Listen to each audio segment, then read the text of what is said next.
Morning dears. बात करते हैं आज गोल्ड के पोजीशन की।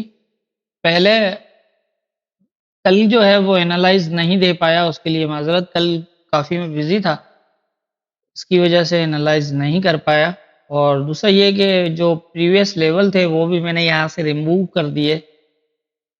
कल थोड़ा सा टाइम मिला था, उसके अंदर मैंने थोड़ा मार्केट को देखा है, तो लेवल रिमूव कर दिए थे। इस वजह से पिछली एनालाइज के बारे में तो मैं नहीं बता सकता। हाँ, ये ज़रूर है कि हमारे पास ये जो 2360 से लेकर 69 का एरिया था, और ये फर्स्ट ये रेजिस्टेंट था, ये ऑलरेडी ब्रेक था, तो मैंने यही बताया था कि ये नीचे और ऊपर जो पोजीशन है तो फिर इसको भी अपसाइड ब्रेक कर सकता है, क्योंकि जब ऑलरेडी 60 से ऊपर मार्केट ने क्लोज भी दिया हुआ था H1 का।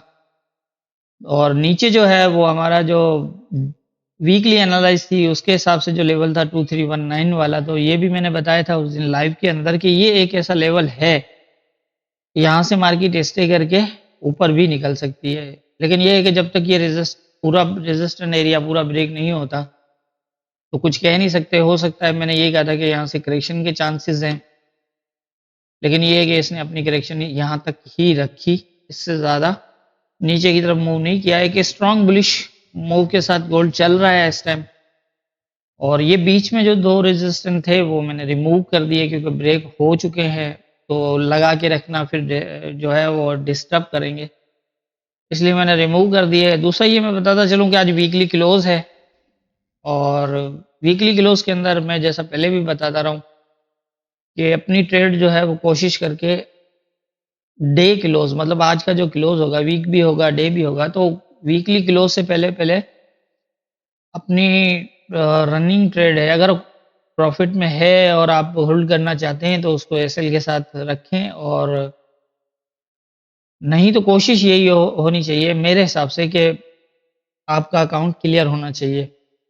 और फिर ये कि हो सकता है कोई एक्स्ट्रा मूव भी लग जाए, आज न्यूज़ भी है एक, तो उसी हिसाब से आप अपने अकाउंट को जो है वो मेंटेन करके रखिएगा, ज़्यादा बेहतर है। एसएल ज़रूर लगा के, अगर कोई रनिंग आर्डर छोड़ते भी हैं तो एसएल के साथ,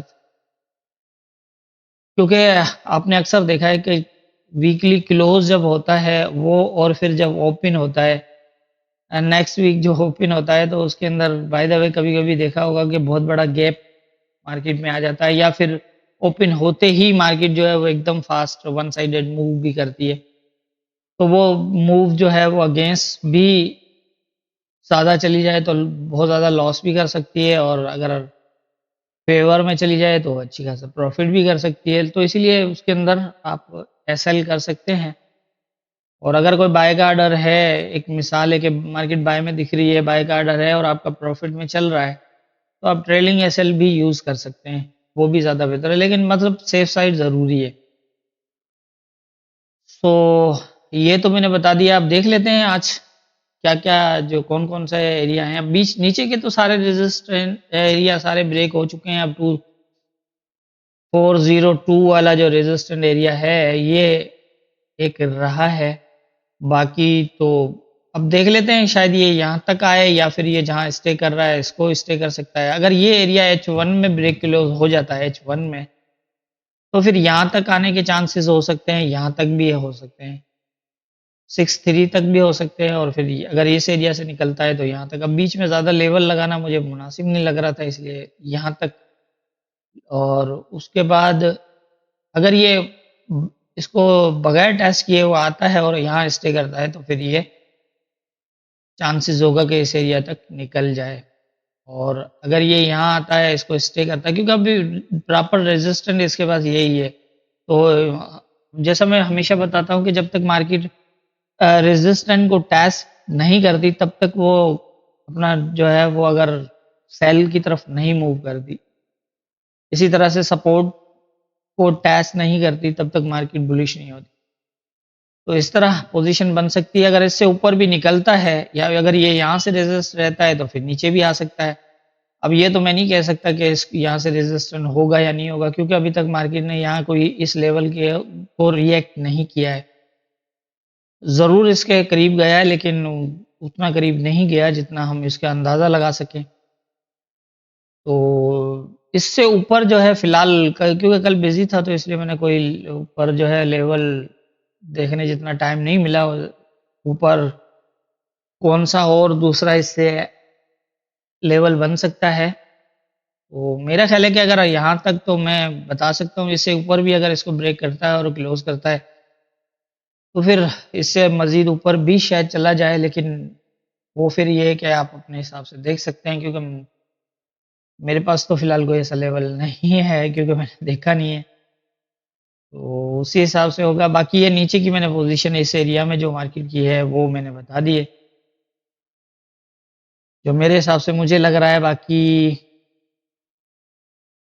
देखते हैं यहाँ पर मार्केट है अभी तो, जैसा मैंने पिछले टाइम भी बताया था कि इसके नीचे के एरिया जो है वो ये यहाँ से ट्रेंड रिवर्सल, तो मैंने भी यही कहा था कि यहाँ से सेल होने के चांसेस तो हैं, लेकिन ज़्यादा इसको हम ट्रेंड रिवर्सल तो फिलहाल नहीं कह सकते, क्योंकि ट्रेंड रिवर्सल के लिए ट्रेंड रिवर्सल की पोजीशन चाहिए। ट्रेंड के साथ रहने की कोशिश करें, जैसे बाय का एक ट्रेंड था, लेकिन पिछली हम फ्राइडे की जो अ, पिछली जो हमारी लास्ट लाइव थी कल नहीं परसों वाली, तो उसके अंदर मैंने इस एरिया से 2360 का एरिया कहा था कि अगर ये प्रॉपर टेस्ट रहता है तो मार्केट आएगी 2330 तक, मतलब यहाँ से 200 पिप्स हैं। तो ये यहाँ से देखो आप कि ये इसको बिल्कुल प्रॉपर टेस्टेड था और यहीं से ये सीधा जो है वो यहाँ तक आया। तो ट्रेंड के अगेंस्ट भी कभी कभी एक बहुत बड़ी मूव देती है मार्केट, लेकिन वो एज ए करेक्शन होती है। उसके अंदर अगर सेटअप के साथ अगर बैठा जाए तो बैठ सकते हैं, लेकिन ये कि कोशिश करें कि ज़्यादा ट्रेंड के साथ रहने की कोशिश करें, वो ज़्यादा बेहतर है, क्योंकि सेफ साइड वही है जो ट्रेंड के साथ है। ट्रेंड इज फ्रेंड, ट्रेडिंग के अंदर इस ट्रेंड के अलावा कोई फ्रेंड नहीं है ट्रेडिंग में, तो इसलिए ट्रेंड के साथ रहेंगे, दोस्त के साथ रहेंगे तो अच्छा दोस्त बचा के रखेगा, कल नुकसान से बचाएगा। मुझे जो आज की पोजीशन लग रही है वो यही है। बाकी खुश रहें, कामयाब रहें आप सब, और दुआओं में याद रखें। बाकी होना क्या है ये तो ऊपर वाला बेहतर जानता है।